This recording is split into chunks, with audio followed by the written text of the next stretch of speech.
Welcome to MSP Unplugged. I'm your host, Paco Lebron. This is a place to learn how to run your MSP, whether you're a nimble MSP or leading a team for the journey. This is the place for you.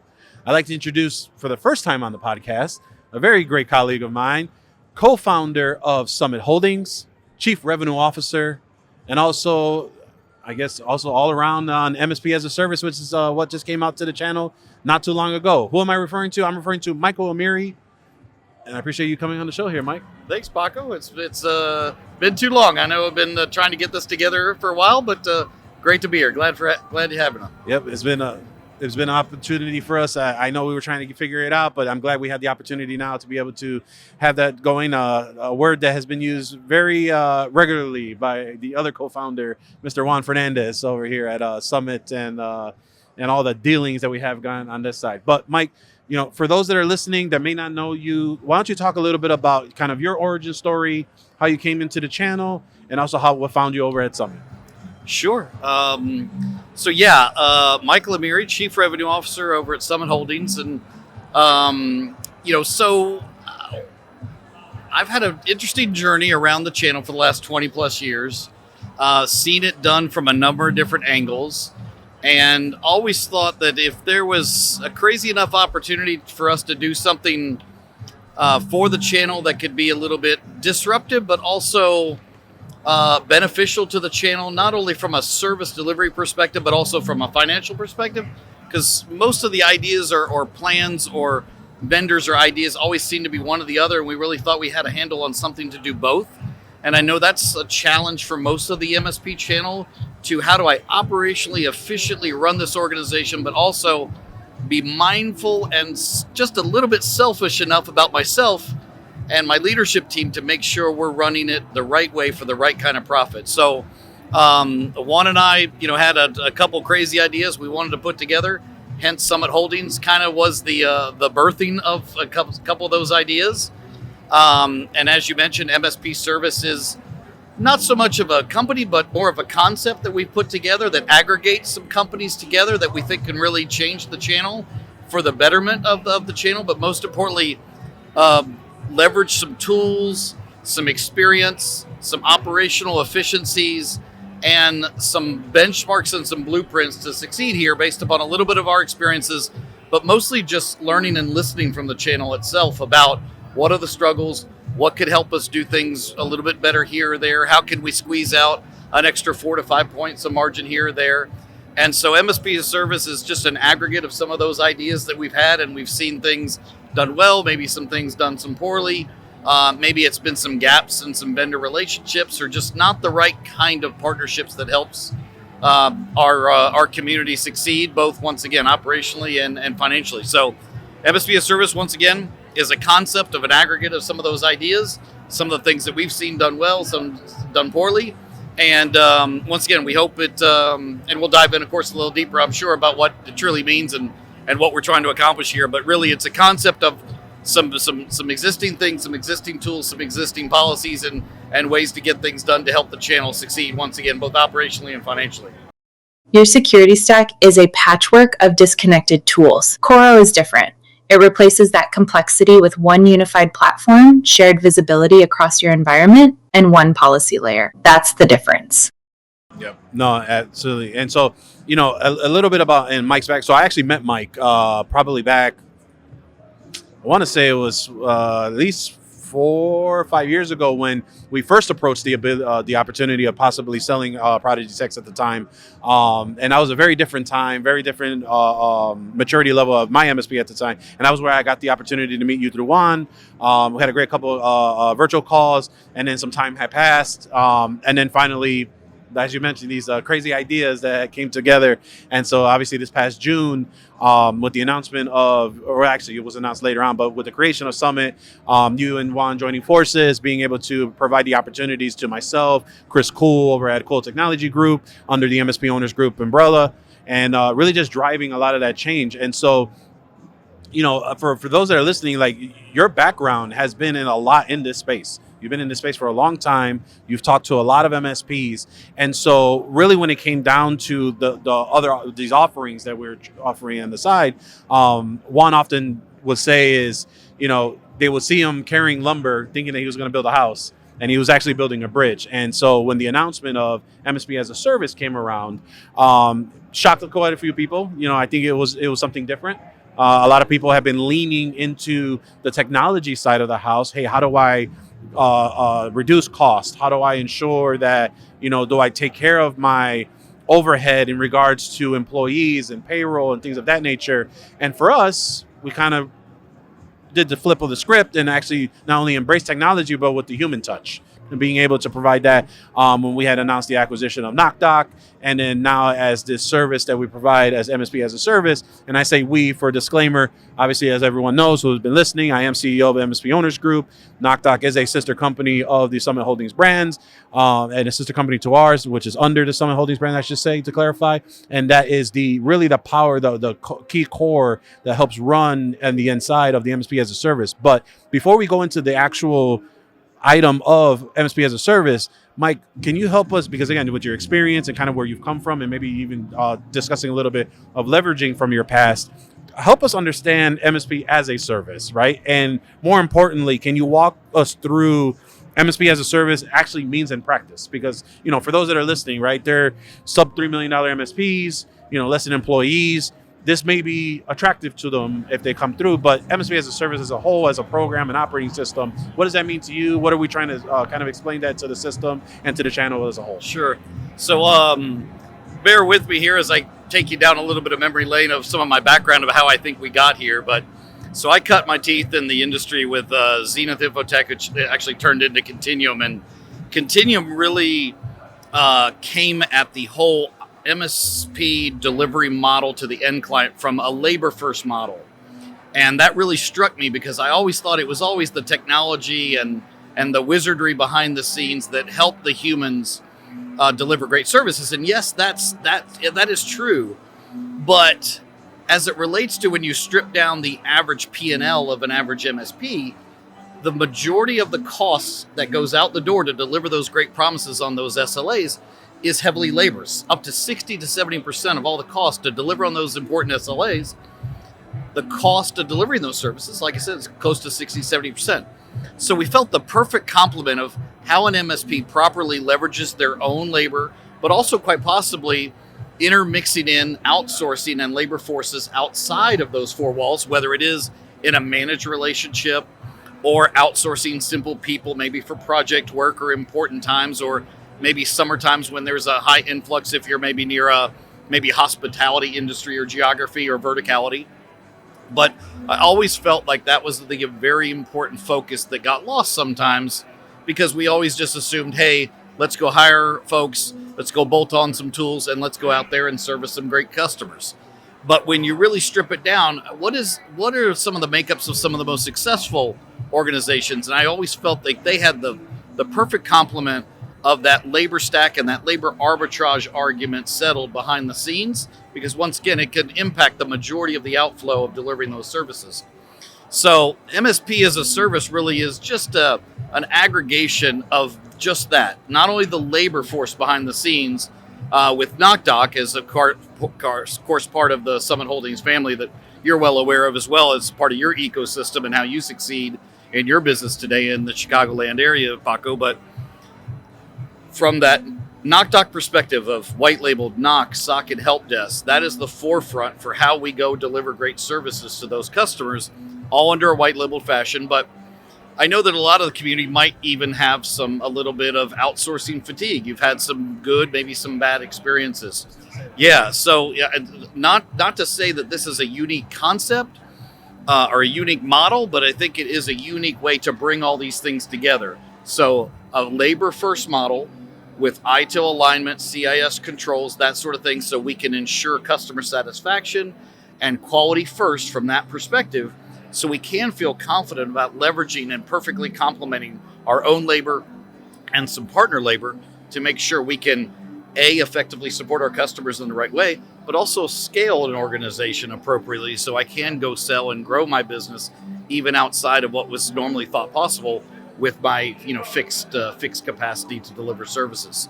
So MSP as a service, just quite frankly, is light distribution of some SaaS products that are not really force-fed on our partner community at all. It's more of a, hey, here's a list of best in class that you can choose from.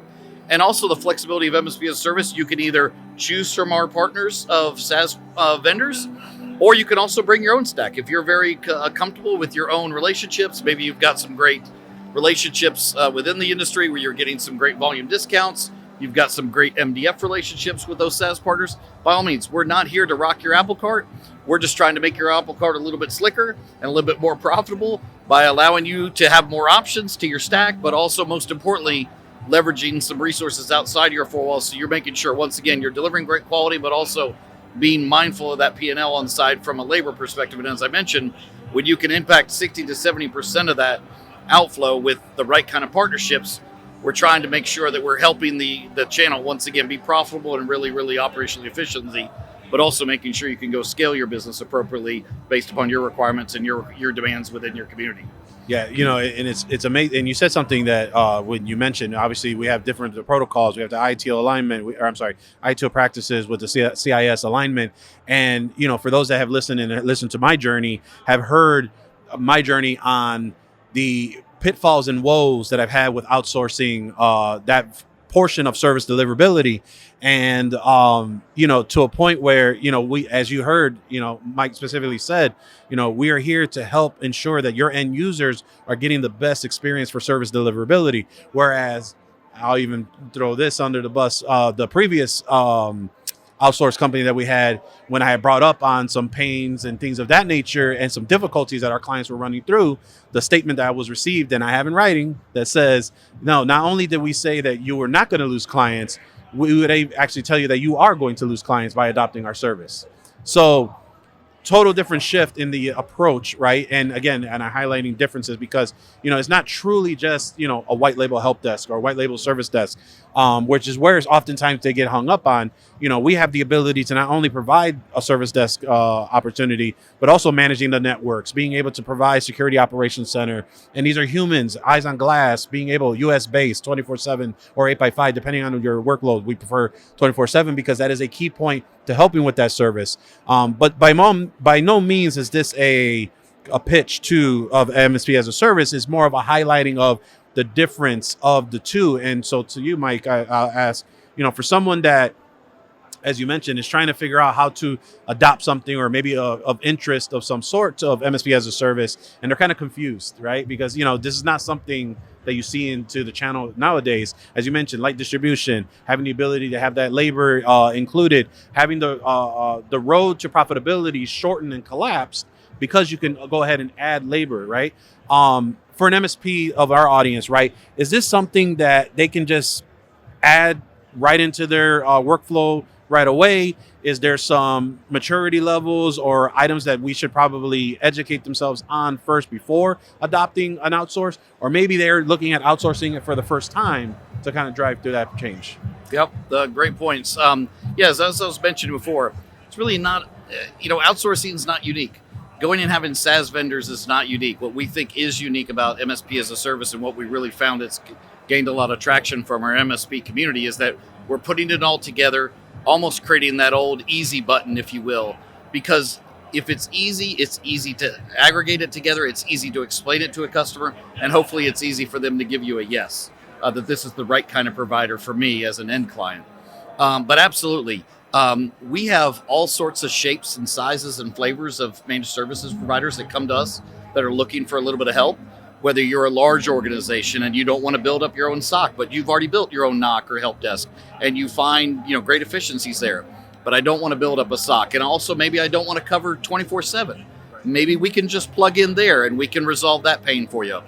But most, if not all, of a lot of our MSPs do like the aggregation of the entire labor stack behind the scenes, being able to acquire my SaaS tools from you in a very economical and value proposition way, rather than having 8 to possibly 10 SaaS relationships with all varying types of volume discounting and long-term contracts that they love to commit you to. And those are all fine and great relationships. But when you can bring it all into one P&L and one SKU for you to manage, it also creates margin clarity as well. So when you can understand exactly what my output is versus what my input is from my retail perspective, it helps you manage your P&L, manages your profitability, and then also allows you an elastic set of resources there that allows me to go tap into opportunities maybe that I wasn't able to previously go chase down.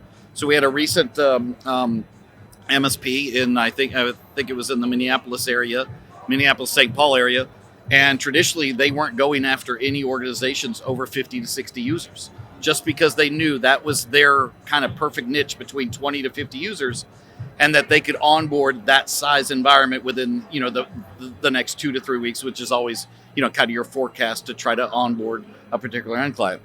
And all of a sudden, they had a nice size opportunity, but it was 220 users that landed on their desk, and they knew full well they didn't have that staff right now to be able to go chase that kind of opportunity. So it really warmed our heart, and it really showed us that we're onto something here with this elastic resource capabilities, because it allowed a great MSP to go outside of their comfort zone to go chase down a bigger opportunity and a larger opportunity, more profitable opportunity than maybe they're used to. And it really shined light on this elastic resource capability, but also this turnkey model that helps you go grab bigger and better opportunities, but also onboard it quickly enough where you can go to market, but also profitably go chase down those opportunities as well, and quickly do it because of the speed of being able to tap into those elastic resources. Yeah, and I love how you mentioned elastic resources, right? Being able to help and stretch, and being able to adhere to what you want in regards to those services. But, and we talked a lot about, why business sense this makes sense, and why, profitability, and being able to piece a lot of those things together. But I know that oftentimes the MSPs will be concerned about outsourcing in general, because they have a fear of the background, either of the business, they're going to lose control, they can't control the experience. What would you say to some of those MSPs who are either looking at that in that realm, or again, I'll give you an example for myself. We had our own help desk. We built a help desk out of Latin America.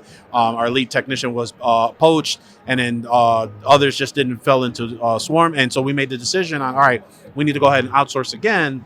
But bridging that, it's a completely different world. How does someone prep for something like that? And again, with that worry that, the client experience is going to be damaged by making a move, such as moving to something outsourced. Yep. Yeah.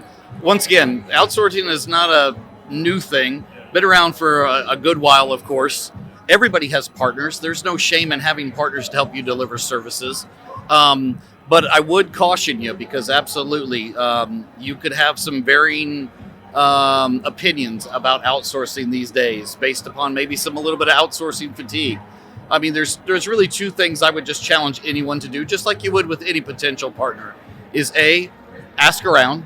Obviously get lots of references and talk to other folks about their experiences, but also B, if you're going to be allowing someone else to act on your behalf and act on your brand, ask them about their onboarding process, because onboarding is so very critical to us being able to act on an MSP's behalf. The more we know about your client's environment, we may be 500 miles away, but we need to be close to home as to about what's going on inside that organization, so we can appropriately act on your behalf. So I would dive deep into, once again, their experience, their capabilities, any of your other colleagues or competitors in the space that might have used it, and get some feedback, but really drill down on their onboarding process and policies, and that will really tell you the kind of quality you can expect from those types of organizations. No, it's very interesting, right? And you made a comment, and I truly believe this, that you win and lose on onboarding. And the fact that you have an ability and a team and that can actually take the care to scale with you and actually focus on, all right, how are we going to learn this? Here, we've been doing this for X amount of decades. We know what to look for. We know the pitfalls.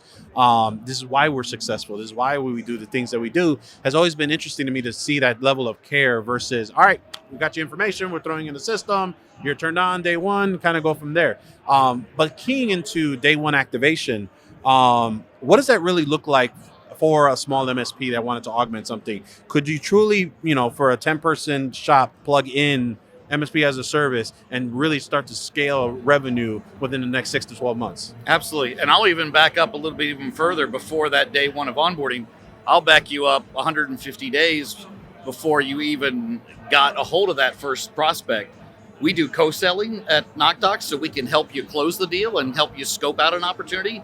and maybe mine for some green space maybe that wasn't there, at least evidently in the first prospecting phases of you getting engaged with this prospective end client. So, selfish plug for us, but I mean, we like to talk about we will take care of level 1 to done, if you will. So even on the pre-sale side, we can do some co-selling, help you run through a couple of pricing examples with us to make sure you're pricing right. Not only are you competitive, but also, once again, good business for the MSP on a profit side. Then we get to onboarding. That's the fun part. Now we high five in the conference room. We won a new customer.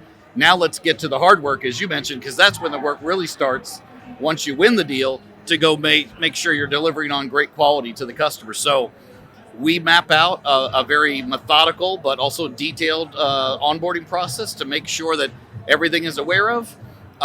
We deploy the right kind of tools to match up what the customer is desiring, but also what the MSP is recommending.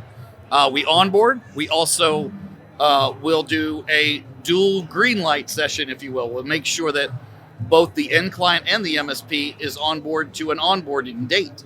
They'll make sure, kind of keep each other both honest about what's necessary to onboard at a period of time that makes sense, whether we're offboarding an old MSP or whether maybe they're just new to outsourcing to an MSP now. Maybe they were coming from insourcing to outsourcing. So there's a variety of different ways that onboarding might play, but obviously we take an active role in that, helping with deployment of tools, helping with network information made in the right places, network information, notes, everything about cyber, all the users on the network, so we can actively, of course, act on your behalf once those calls start coming into the help desk or the SOC or the NOC. But we take that super seriously, all the way through to governance and QBRs. So we can either be as much or as little involved as the MSPs would like us to be involved on communicating with the customers quarterly or monthly or whatever that cadence is, to make sure they have all the information to understand what has transpired, but also shift that conversation not to just the last 30 days or the last 90 days of this QBR that we always love to talk about, but also shift that conversation from just more operational to more strategic about what's coming next, making hardware recommendations, project information, project opportunities. So your end client really feels as an advocate and a consultant and not just a general vendor. So it really tried to, as much or as little as the MSPs want us to be involved, we can start from pre-sales to onboarding to delivering services to the QBR cycle. We're there, and there's plenty of room and resources at NocDoc to help in that process. And what I love the most about working with NocDoc is you listed each one of those phases and stages. Every team member is actually in conversation as those flow, and not like a typical sales season where if it's the AE or a business development rep makes a close, all right, onboarding, it's your problem, and then you never see them again. And then whenever things go wrong, you talk to the first voice you spoke to, and they're like, well, I don't know what's happening. Let me go ahead and figure it out. What's awesome is to see, going from pre-sales to sales to going to the onboarding team to then go to whatever service that's NOC, et cetera, talking to those people, having those conversations back and forth. Hey, this wasn't an onboarding. Yep, it's right here. Hey, what's going through there? And that's the time frame of the onboarding for the client, making sure that you have that piece moving forward and being able to start with a successful approach. Now, we talked about losing control, right? And those that are a little bit worried about things not being the same. One of the other things where, that I find really great about what we're doing, but what I used to do, and I used to say this a lot on the podcast, is whenever one of my peers will be acquired, oftentimes their sense of the soul of that business, the face, the culture of that business would end up becoming a faceless, bigger MSP. Is the phrase that would be often used. And I often found a lot of success in closing those businesses because they lost the touch that they had from that MSP. With our model and with the way that we have provided for that, but as for someone who's adopting MSP as a service, as they start to scale, is there any loss of how the client is interfacing with their client, the soul or the character of their business? And not speaking so much of MSP Owners Group, but more of adopting as a service as their core operating system. Does it change them in any way for them to offering the services that they do? Coro changes that. We are a native platform, not a patchwork of acquired tools. Instead of disconnected products operating in silos, Coro unifies network, cloud app, email, endpoint, data protection, and security awareness training in one platform with shared context across the entire environment. One data model, one unified workflow, one repeatable deployment model across your full client base. Coro absorbs the complexity that would otherwise require more engineers. With 95% of routine security events resolved automatically, your team can focus on higher value work instead of tool management. The result is simple: lower delivery costs, stronger margins, and scale that works in your favor. Stop managing tools, start scaling your practice. Visit coro.net/partners. No, it only changes as much as the MSP wants it to change. We love to really be what I would call the Wizard of Oz behind the curtain. We let our MSPs drive the appropriate margin that makes sense for them, drive the appropriate services that make sense to them, go attack the verticals that make sense to them. We are just, of course, an advocate of them, the service hub behind the scenes, which once again is so important to delivering great quality of care, but also long-term lasting relationships. The average client we have at NocDoc is 8.8 years. So we're really proud of the fact that we're being good stewards of those relationships, making sure that MSPs have long-lasting relationships with their end clients. But once again, the culture and the fit is for the MSP to choose what makes sense for their geography and their customer base, and for us to act like Play-Doh in the background and adapt to that culture and adapt to that customer care that they would like us. Because once again, we are representing your brand of the MSP, and we take that very seriously. Therefore, that's why we have that very consistent and close relationship with our MSP. So we understand how they want to be representative, the kind of customers that they want us to represent on their behalf, and make sure that that flows through our service delivery all the way to that direct end customer in their geography. You know, and we talked a little bit about in regards to road to profitability and why this is a model that can be beneficial to an MSP. Can you identify specifically, you know, have you seen what could be an operational bottleneck for an MSP specifically to want to consider this, whether that's standardization, hiring, dealing with employees? You know, are there any examples that you've seen from talking to other MSPs or prospective MSPs who are looking at a solution like this to try and either adhere or try and figure it out for themselves, as if they may be either plateaued or they're trying to figure out what's next for them? Yep. I think the biggest thing for MSPs is just around general growth in not only net new revenue and making sure they're finding enough time in their day to go work on their business, not only from just a culture or employee well-being or anything around managing current customer relationships. As you know, a business owner wears about 15 hats a day and can probably effectively do 5 of them, maybe great at one point in time. And so that's just the nature of the business. So whether you're an MSP or any other kind of small business owner, you're having to wear so many different hats and having to do them all relatively well. I think just making sure you're comfortable with a good partner that can help you grow and represent your brand in the right kind of way. And I think MSP-as-a-Service allows a lot of those tasks and some of those hats to be removed throughout your daily week, so you can get back to work on growing your business effectively and developing great relationships in your community that hence then becomes great prospects for you to foster some great services to.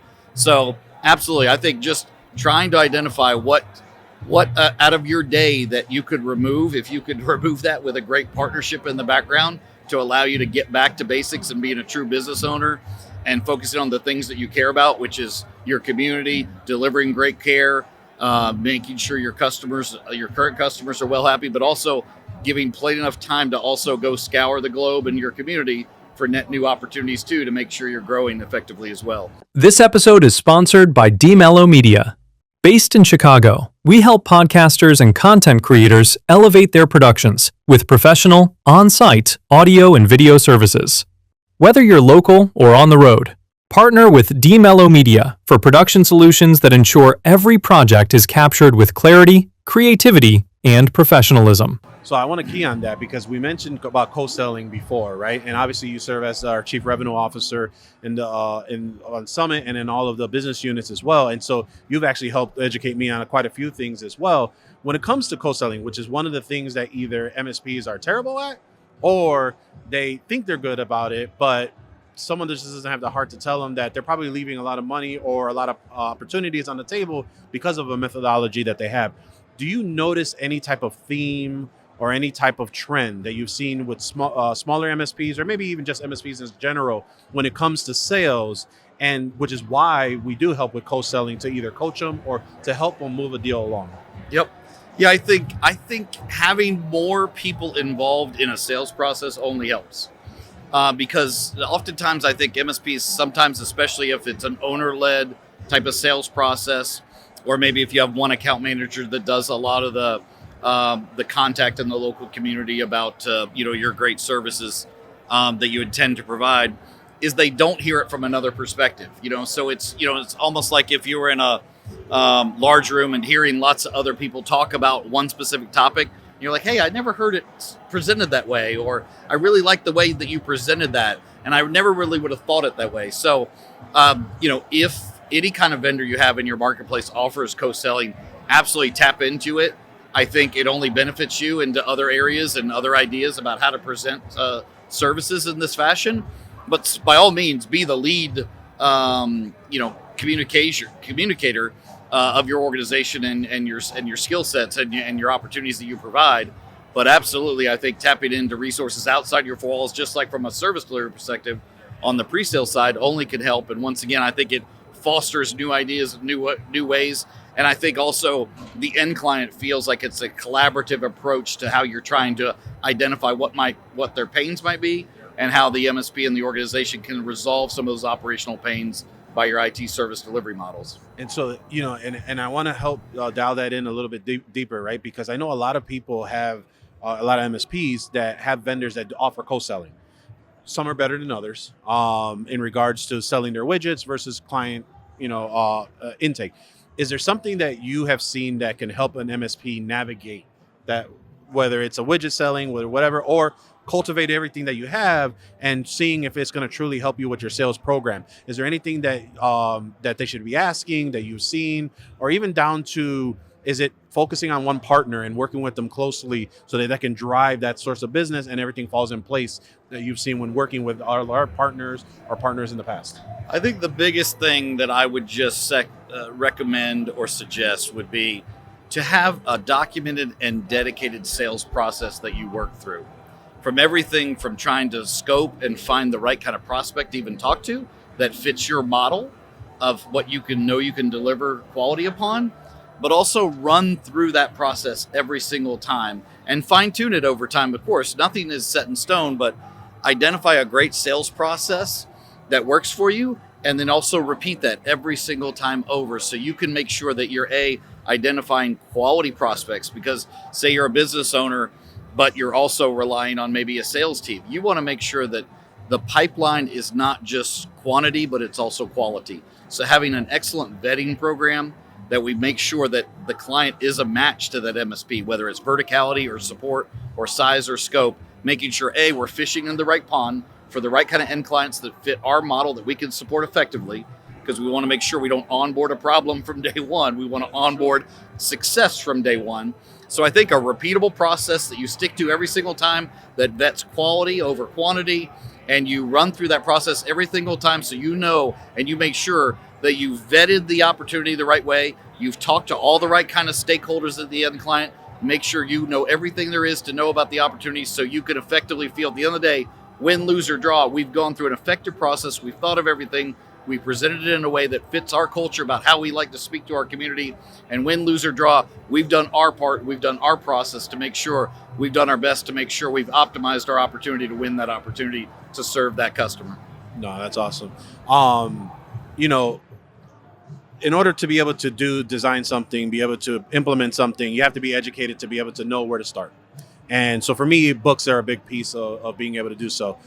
Is there any resources, books, anything in regards to something that would help someone to understand how to be going about sales, because there's a whole plethora of things that MSPs should be learning. How to qualify properly, what are the right questions, notating what's always asked of you multiple times. Is there anything of that nature? Like for me, like I always tell everybody, the Little Red Book is one of my favorite books in regards to selling, to then help me educate myself to understand, all right, now I know what to do, go look forward to in my sales training. How do I go into talking to other peers on how they're selling to MSPs? Is there any starting points that you would probably suggest to an MSP to help educate themselves before kind of pursuing something in regards to an external force for sales? Because I oftentimes find that if they don't understand it, they just never know what the results are. And then it always returns back to maybe something that they didn't want. Yep. And it was really an education piece in the beginning. I think one important thing I see with a lot of MSPs is leaders challenging their employees to get out of their comfort zone. So what I mean by that is having someone from service maybe go take a sales class, and maybe somebody in sales go take a service class, or understand what really goes on in that side of the business. Because oftentimes you could imagine sometimes these departments get siloed, and as you well know, a great organization has a lot of synergies between those departments that make sure it really runs really well. So as you mentioned, that process from pre-sales to onboarding to service and then post-sales, that is seamless in an organization that talks amongst its departments. So I don't know if there's a great book I have that I could give everyone who would be the magic pill, or something from the Vanderbilts or the Rockefellers to help you build an empire of your own. But I would just suggest try to make sure those departments are synergizing, they're talking to each other, and then get somebody to learn something about the business that they're not intimately aware of every single day. So they understand exactly how this house is built, how we need to play nicely with each other to make sure we've got a great company we all love to work for, but also making sure that we're delivering great service and delivery to our well-earned customers. Perfect. Well, Mike, again, we can be going on for a lot of times. There's so much more in regards to sales, what we're doing in the platform for MSP-as-a-Service that's coming into the channel to MSPs like that. But what I will ask you as your final question in regards to our listeners, what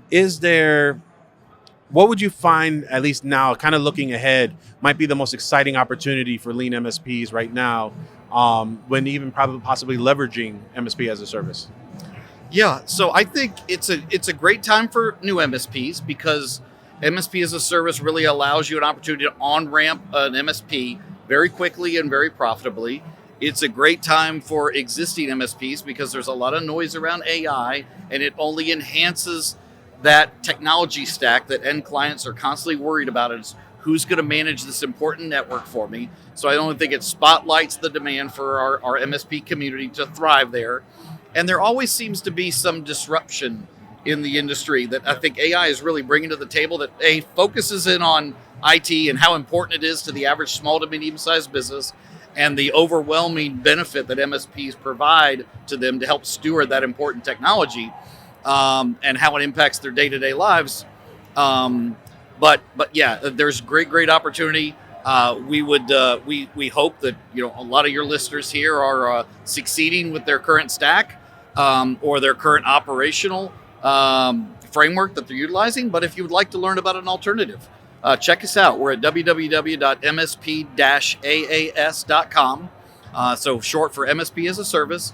And we just have a unique model that we'd love for you to check out. Whether you work with us or not, our focus is on making sure that you're effectively using your own labor. If you'd like to use a labor force outside your four walls, we certainly have an option for you here. But if you're fine with that model, make sure, once again, you're selfishly leaning in with great quality care to your customers, and then selfishly, once again, minding your P&L and your profitability as well, because that's the two things I see most important to most successful MSPs is, are they delivering great services, and are they certainly looking inward and making sure that they're doing it at a profitable pace as well. And that's, of course, those are the great MSPs that certainly the channel is well proud of. And so doesn't necessarily mean that you're there right now. There's lots of phases and lots of transitions of MSPs from one phase to another and different levels of maturity. But certainly our model works. There's lots of other models out there. We're certainly not the only one, but we're certainly trying to do our part to help move those organizations to operational maturity, or also maturity from a profitability perspective. That's awesome. Well, Mike, really appreciate you coming out onto the show here. And then for those that are listening, as you can tell, again, this is the model that Prodigy Text is running on. I know a lot of you have been asking questions in regards to what are we doing now? This is what we're doing. So we can officially say that we are, as Juan likes to say, it are the experience center that help culminate a lot of the things that is now MSP as a service. So I would implore you, if you would like to connect with Mike, head over to MSP as a service, MSP-as.com. Is there any other ways that they can reach out to you, or is the website the best way to? That's it. Also, www.knockdoc. That's NOCDOC.com. So there's lots of resources there about the labor arbitrage argument and the element about how, once again, labor is so very important to MSP succeeding from a financial perspective. But MSP as a service is certainly the operational model all put together. But either one of those are great resources. We have a huge passion for the channel. We're here to help. Whether you use us or not, we want to be a resource to you, both on the sales or operational side. So check us out. Great resources, just like MSP Unplugged, and also Paco and his team are great resources to the channel. So we're just part of those resources to help the whole community succeed. So let us know if we can help. Perfect. Well, again, appreciate you coming out here, and we appreciate you tuning in. Tune in every week on MSPunplugged.com. Head over for the video podcast, youtube.com/MSP Unplugged. Like, subscribe, hit that notification button so you'll be notified whenever a new podcast episode is available. You can also take us with you on the go on your favorite podcatcher app. Head over to MSPunplugged.com. Find the one that resonates with you. We're on platforms such as Apple Podcasts, Spotify, Amazon Music, and most importantly, my favorite event, TechCon Unplugged, September 17th to the 19th. And we are back in Chicago for our 7th annual event. If you haven't gone and got your early bird tickets as of yet, head over to techconunplugged.com and we will see you there. But from myself, Michael here, referring to MSP as a service, the new operating system on the question we've been asking, what are you going to do when what you do right now is no longer what you do anymore? This is a key opportunity and probably a window as to what's here to come. So thank you so much for tuning in, and we will see you next time on MSP Unplugged.